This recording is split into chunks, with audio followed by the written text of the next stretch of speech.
Hello everyone, আজ আবারও চলে এসেছি একটা সানডে স্পেশাল ব্রেকফাস্ট রেসিপি নিয়ে।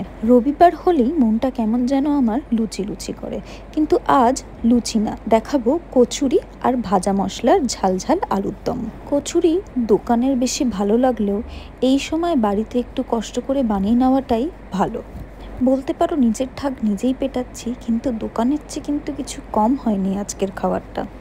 আলুর দমে শুধু আলাদা বলতে অ্যাড করেছি একটু বাড়িতে বানানো ভাজা মশলা আর টমেটো সস।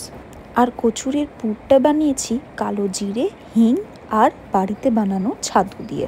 বাকি ইনগ্রেডিয়েন্টসগুলো আমি ভিডিওতেই লিখে দিয়েছি। এখানে আমি লেচি কেটে তার মধ্যে পুরটা ভরে নিচ্ছি। এই দেখো, বলতে বলতে আমাদের আলুর দমও রেডি। তারপর কি ফটাফট কচুরিগুলো বেলে গরম তেলে ভেজে নিলাম। আমার আর বাবুর কিন্তু পেট আর মন আজ দুটোই ব্রেকফাস্ট করে খুব খুশি। তোমরাও বাড়িতে ট্রাই করে জানিও কেমন লাগলো। আজকের জন্য এতটুকুই, আবার দেখা হচ্ছে তোমাদের সাথে পরের ভিডিওতে। Good night.